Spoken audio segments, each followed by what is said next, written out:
Hi guys, in this video going to be looking at a test route from Ashfield Driving Test Centre. Now on this occasion the pupil is not doing a mock test or their driving test. This is just an independent drive where I'll ask a pupil to follow the Sat Nav around a previous test route on their own with as little support as possible.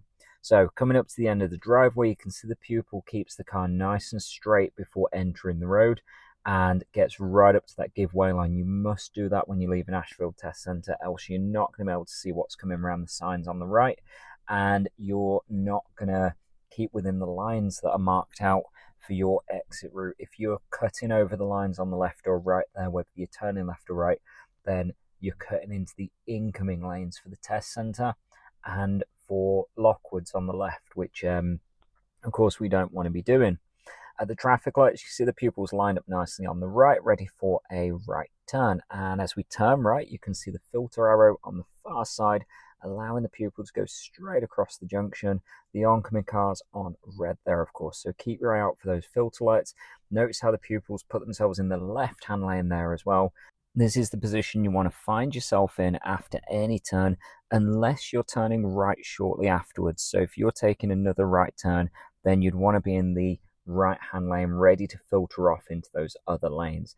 Notice again the filter lights here directing us straight through while the other traffic turning right was on red, and just as we come across the lights you'll see the arrows telling us that the lane on the right is merging into our lane. So checking that right mirror is going to protect you if anyone is trying to overtake you as those lanes merge. Notice the direction board there. We're going straight ahead towards Chesterfield, so you can see the pupil following the lines into the junction, avoiding that left filter lane, but keeping to the left of the two lanes that allow them to go straight ahead. What we don't want to be doing is using the right hand lane unless we're overtaking or planning on turning right. So be very mindful to use the left hand lane or the leftmost lane that goes where you are wanting to go. Up ahead, we're keeping in that left-hand lane, keeping a good following distance from the van ahead. And what I want to see is regular checks on that right mirror, just so you know about cars coming up on the right. Sometimes they may want to come up and move in front of you, so the signals might be on. Sometimes they're just going to hover around your back end, and if you need to change lane, you'll want to know where they are. Stopping at the lights, you'll see the pupils keeping a really good distance from the van there. We don't want to get too close behind any vehicles, particularly big vehicles. With the bigger the vehicle, leave a bigger gap. And then, of course, when the lights change, check your mirrors before moving off. Make sure that you're safe and that there's nothing filtering through the middle of the traffic, especially motorbikes or push bikes, because if you move off as they're alongside you, that could cause you problems. On this road, you might have spotted the national speed limit sign. That was the black and white sign. There's a reminder on the left there too, a smaller one. That is a 60-mile-an-hour road, but with the traffic lights and junction up ahead and the traffic in front of us, it's not practical to do that. So, just like this pupil has, keeping that speed down is appropriate in this circumstance. You don't have to reach the speed limits if it's not reasonable to do so. Just on the left here, you'll see the opening there for the driveway. That is a pub entrance. If you're queuing up, try and keep that clear because there are keep clear markings, even though they're quite faded. So you want to not stop on those keep clear markings. You see the pupil creeping up, but still keeping the entry clear. They could be a little further up, but with the way the road's laid out, it's not causing anyone a problem to be where they are on this occasion. When you move off again, make sure that you're checking your mirrors before you move away and give the cars in front time to pull away too. Don't just roll up with them and keep close. You need to give yourself some stopping space. Now, these traffic lights, we will be turning left. So what you'd want to be doing is signaling, but not until you've passed that driveway. If you signal before the driveway, other drivers are going to be expecting you to turn into that pub car park. And that, of course, is misleading unless your plan is to bribe the examiner with a few pints. Something else to keep in mind while you're sat at traffic lights, particularly for a long time like this one, is not to zone out. You want to keep yourself aware of the traffic lights and aware of your surroundings. As soon as you zone in on anything or zone out of something important, you're going to miss information. So if you're just staring at the cars in front, you're not paying attention to what's filtering up behind you or what could be. And if you're staring around in the mirrors too much, you're probably going to miss the lights. So you've got to have a good balance of keeping your eyes moving. As we come round, there are two lanes. You'll notice the left is left only, and the pupil has gone straight out into the right-hand lane to carry on straight ahead. So you've got to look up and ahead into your roads to be able to see that coming as you reach the corner. Now, something I see a lot of people doing when they learn to drive is staring at the front of the car as they come around corners. And if you're doing that, you're not going to see what's coming up around that corner. So you're going to end up spotting those signs or markings very late, and that's going to cause reactive driving, which could mean you change lane without checking it's safe, and that could cause you a serious or dangerous fault on your test. What you want to be doing is looking up into those new roads before you turn. This road on the left is a very, very tight corner. Notice the pupil leaning out before turning in. I think that is a little bit unnecessary, and it can cause issues if you've got someone behind trying to overtake, or oncoming vehicles, particularly if they're large vehicles. So try and keep yourself close to the curb. Don't lean out before you make a turn, and just adapt by lowering your speed further. If you lower your speed further, it's easier to coordinate the car. That is quite a tight road, so as you're entering it, if there's cars coming the other way, you want to be prepared to give way to them. Don't just throw yourself in, and certainly don't come in quickly, because you'll end up going wide. Tight and slow, and lots of mirror use so you know what's going on around you too. At the end of the road, the pupil is going to be turning right. You'll notice the hedges leading all the way to the edge of the road, so you want to get all the way to the giveaway so you can peek around those hedges. The pupil has stopped slightly over the giveaway here, which could cause a problem if there's cars coming from both directions at the same time. Notice the car on the right turning in, so they've done the right thing by just confirming that car was turning before pulling out, and double checking before they do it as well. And then, of course, entering a new road, get on those mirrors, just make sure you know who is following you, and especially when you move around vehicles like this, more mirror use before you move out around it, and left mirrors again before you come back in around the back of that vehicle.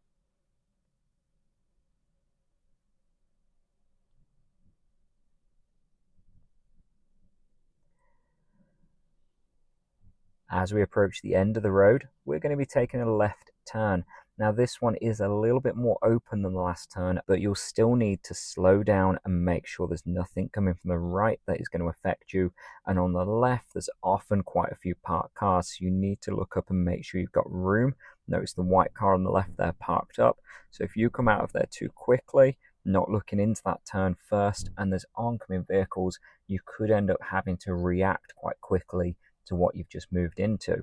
Always look where you're going before you pull out of a junction, and keep on those mirrors once you've pulled out so you know exactly what's coming up behind you or following you out into that new road.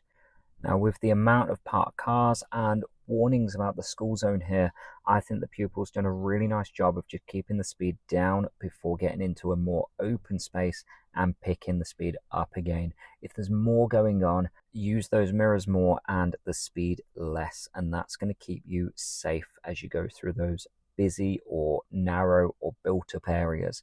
As soon as you've got room, just like the road ahead, you want to be picking that speed up and getting up near the speed limit. Remember, you don't have to get to the speed limit, just near it. Now the pupil is holding back a little as we come towards the bends, and this is down to a little bit of local knowledge.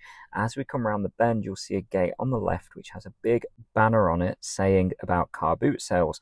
Now when there are car boot sales on at this place, the traffic is absolutely horrific. There are parked cars often on both sides of the road, and it makes dealing with oncoming cars very difficult because there's not a lot of space. So the pupil slowed down with that in mind. It is a nice day. It is potentially going to be a car boot sale day. So that reduced speed just demonstrates a little bit of local knowledge, which can be very useful in keeping you safe. And that's why it's quite important to get round the test area a few times at least and familiarize with some of those roads, so you build up a little bit of local knowledge that's going to help you get through your test.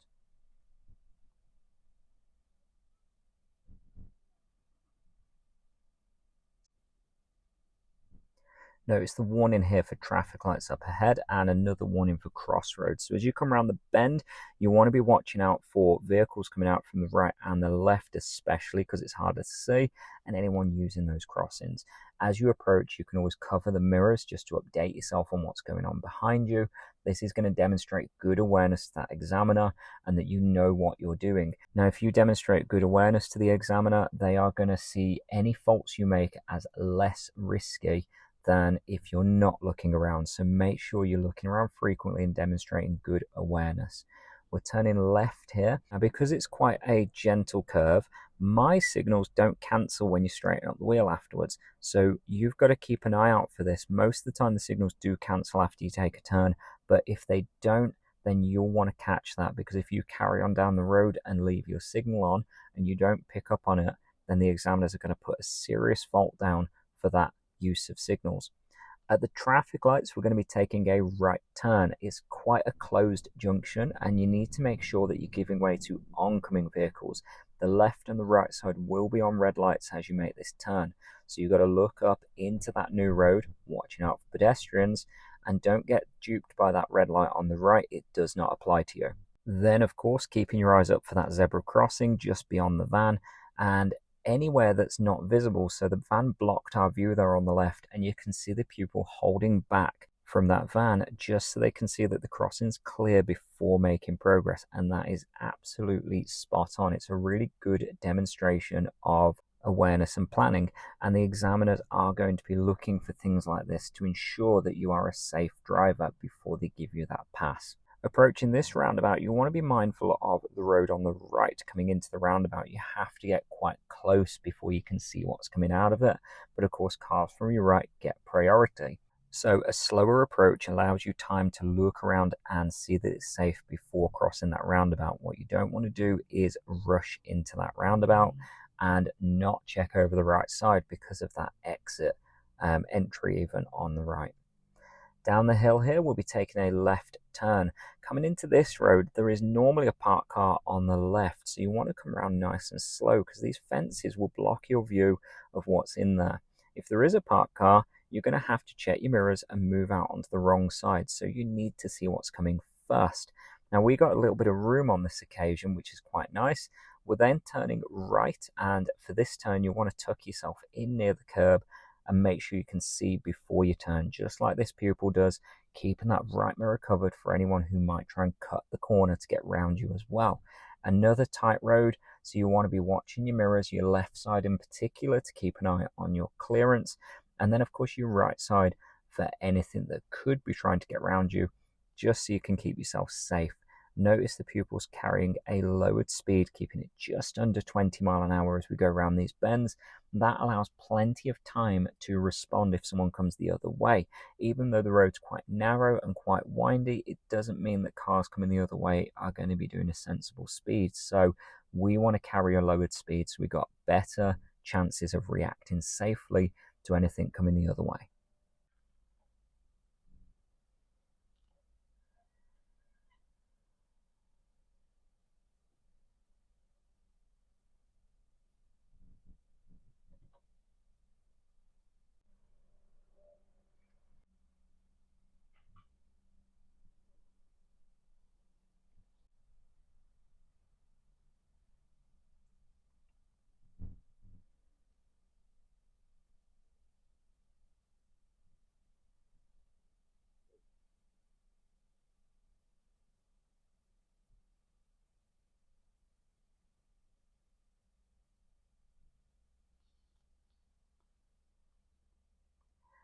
As we approach the end of this road, we'll be taking a left turn. Now the view to the left is pretty decent. You want to make sure you look into the left and seeing what you're going into. The road to the right, however, is quite hard to see down. So notice how slow the pupil's approaching this. And that's just allowing the pupil to check what's coming before pulling out. Remember, the top reason for failing the driving test is not making effective observations at junctions. So you want to make sure you're giving yourself plenty of time to see what's going on before you cross those giveaway lines. Up ahead, it does get quite narrow here, and I think the pupil made a fair choice to tuck in and wait for the oncoming cars. This was probably the best place in terms of creating the most room for the oncoming vehicle to get through safely. Whereas if we'd have gone a little bit further up, it would have created a narrower gap for them to get through and made things more difficult. Now, just a reminder here to check your right mirror before you move out into those gaps. If you don't look in your right mirror, you don't know what's potentially going to be coming around you. As we approach the traffic lights, we're turning right again, and this is the same traffic light we dealt with a few minutes ago. It's very, very closed off. Remember, the cars on the left and right will be waiting for you. They'll be on red lights, so you've just got to look for the oncoming cars and be prepared to give way to them. As you make your way into that new road, of course, looking up and ahead, building your speed if it's safe, not forgetting to check your mirrors frequently, just so you know who is following you, particularly when you're moving around parked vehicles like this. The right mirror way before you move out, and the left mirror as you're passing by. That's going to keep you updated on the space you're using and if anybody is going to cause you a problem while you're doing that. And of course, the aim is to spot that before they become a problem by looking at the mirrors before you get to that situation. So as soon as you see that change up ahead, get on those mirrors and update yourself on who is around you.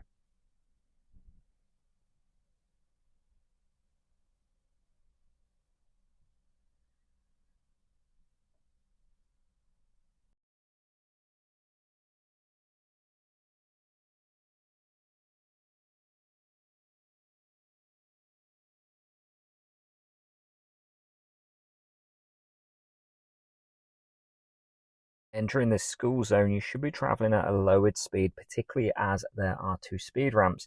Be careful not to hit them too fast because it's going to get quite uncomfortable. And of course, we want the examiner and you feeling as relaxed as possible. So traveling at less than 20 through the school zone just to get over those speed ramps is pretty reasonable. And you've then got, of course, the parked cars. You can see how slow the pupil's dealing with that because the space isn't great.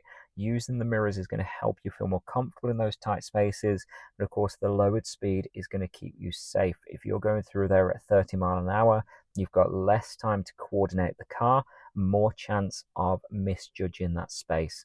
Up ahead, even though the van on the right doesn't have priority over us, there is plenty of room. You can see the pupil has slowed down to account for that, but we're still keeping some momentum because there is space to get through. We want to be quite comfortable in getting through those spaces without holding back unnecessarily. Now, if you do slow down too much, of course, the examiners may record faults for hesitation or appropriate speed use. So just make sure that where it's safe, you're keeping good progress, but where it's not quite safe, you're lowering the speed. Looking ahead, you can see more parked cars and how the pupil's lowering the speed before moving out, covering those mirrors too, remember, and checking the left side before coming in. At the traffic lights up ahead, we'll be turning right. This junction does catch a few people out, so as normal, right mirror is right signal, and you can see us lining up in that right-hand lane. Now, the junction we're going for, the exit route, is on the right where the traffic is queuing. What we don't want to be doing is going into that junction without a clear exit. So if the lights change and that queue is still blocking the exit, wait where you are, because that's going to avoid any problems with the crossing traffic as you go across the junction. See, it's moved up as we start moving into the junction. As we come across, giving way to the oncoming cars and making sure you point the wheels in towards your turn. So we want to be steering right as soon as you pass that curb and then lining up with the road you're turning into.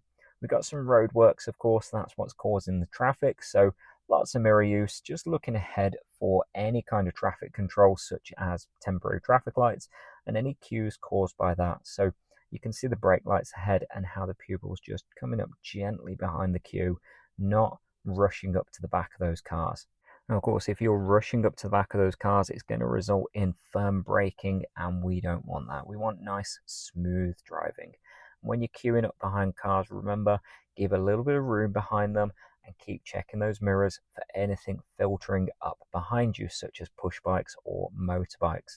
If anything's coming around you when you move off, you need to know about it. So use those mirrors just before you go as well.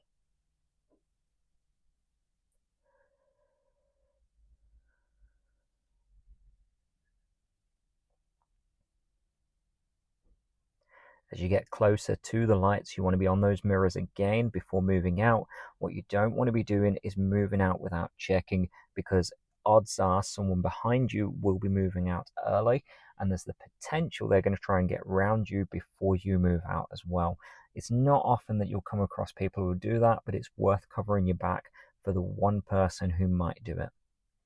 At the mini roundabout, we're continuing straight ahead, and you'll notice the markings as we come up. We need that right-hand lane. So we're looking for cars coming from the road ahead of us who would turn to our left. The blue car blocking them, of course, gives us a clear path across, but just be careful of people squeezing around those vehicles if they're positioned like that. If there's space for someone to do it, they will probably try. As you're coming down roads like this as well, scanning around for people at the crossing, as you can see on the left here. If you're scanning around and you can spot that pedestrian nice and early, then it's going to help you approach more smoothly if the lights change, because you'll be more prepared for it. Coming up to those lights without that awareness can cause you to have to react when the lights change, which of course is going to be jumping from the gas onto the brake, and that's going to cause a sharp change in the dynamic of the car.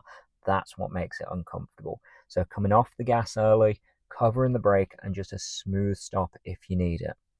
Up at the roundabout, we're going to go straight ahead, second exit. The first exit is on the left. It's where all the bus stops are. So we want to make sure we're paying attention to that. I've had a couple of pupils who ignore that exit because it says it's a dead end, and they try to go to the right from this lane. So be very, very mindful that you are going where you actually are supposed to be going. And checking the right hand side, of course, giving way to traffic like this pupil did. Being mindful of the crossing on the far side. Just like I said earlier, if you can see people moving around near those crossings, then the odds are it's going to change. And that gives you more time to plan for that approach, more readiness to stop if the lights do change. And if they don't, then of course you keep it moving. If you do need to stop, make sure you're watching out for people running or cycling or such towards the crossing as the lights are changing, because people sometimes do run into the road as the lights change. And if we don't spot them, then we could end up having a problem, particularly if it's our driving test, because we should be looking around and being aware of our surroundings. Up ahead, notice the blue sign on the left giving us priority over oncoming cars. Now, the people did have to slow to let that red car finish coming through, and that's absolutely fine. Once you're clear, get yourself moving through there. Just be mindful of cars coming the other way, because sometimes they'll come up a little bit quick, assuming it's going to be clear. We got a few parked cars, so just using those mirrors again. Left mirror as you're passing by, right mirror if you're moving out towards the middle of the road. And with pedestrians, just give them a little more time to get out the way, or a little more space if you need to go around them. End of the road, we're turning left, and as you can see on the right there, there's a lot of hedges and that wall that creates quite a big visual barrier. So see how slow the pupils go in, just to make sure they can check that it's clear before crossing that line. Another reminder that the top reason for failing the driving test is not making effective observations at a junction. And this has been consistent for the last 10 years at least, that is the most common reason for people failing the driving test. So slow down and make sure you can see before you cross those lines.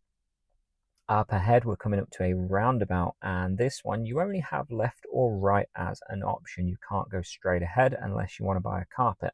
We're going to be going left, so mirrors and signal left. Watch for traffic on the right, and if you can safely do so, keep those wheels turning. As you leave the roundabout, remember to check the mirrors and look for anyone who might be following you off the roundabout or ready to overtake you even, because sometimes people come off those junctions and they go straight for the overtake because you're wearing an L plate. It's quite tight as we come past these vehicles. You can see the pupil being really, really cautious about moving around those cars, and that is absolutely fine. As long as you check in your mirrors frequently and the decision is reasonable, then the examiners will see that that is a fair decision and you will not get faulted for it.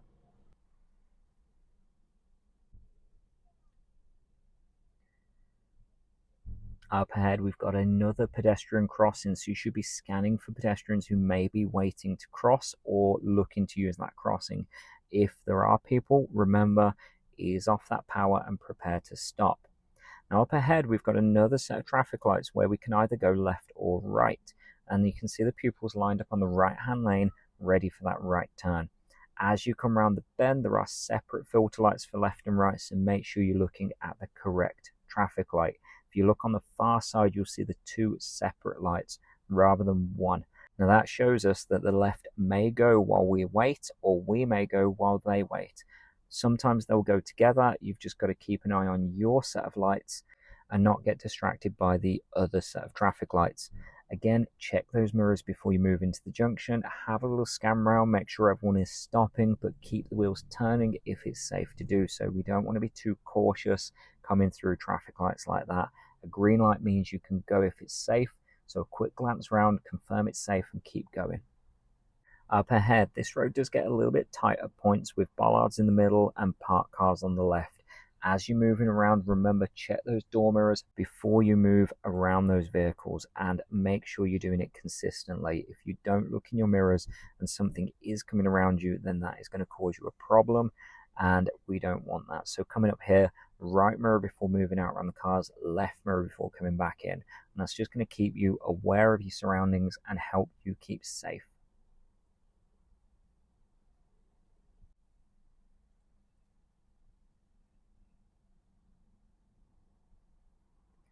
Notice the big direction board on the left there. We're coming up to a set of traffic lights where we'll be turning left, and that's going to bring us up the A38, where we'll then turn right and back to the test centre. If you noticed it, there is a 50-mile-an-hour sign too as you come up to the crossroad, so as we turn, we know we're in a 50-mile-an-hour road.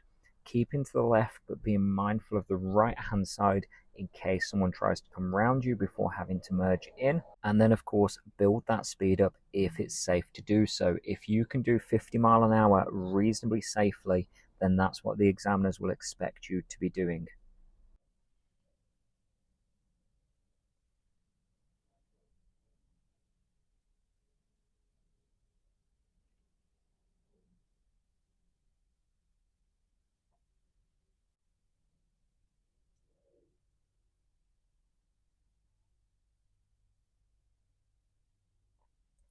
Up ahead, you'll see the direction board on the left there. We're going to be turning right at these traffic lights, so you can see the pupil positioning really early, following that line out to the right-hand lane. Mirrors and signals should be done before you start moving out, before those lanes separate, and of course, slow down nice and smoothly towards those traffic lights. You'll see that we have a filter light allowing us to turn right freely. The oncoming car should be on red. Just watch out for the give way filter lane just after you turn. Then we've got the test centre on the right, and on this occasion the pupil is going to carry on past that. And that brings us to the end of this video. So if you found that useful, please like, share and subscribe and comment, and I'll keep these coming. Thanks again for watching. God bless.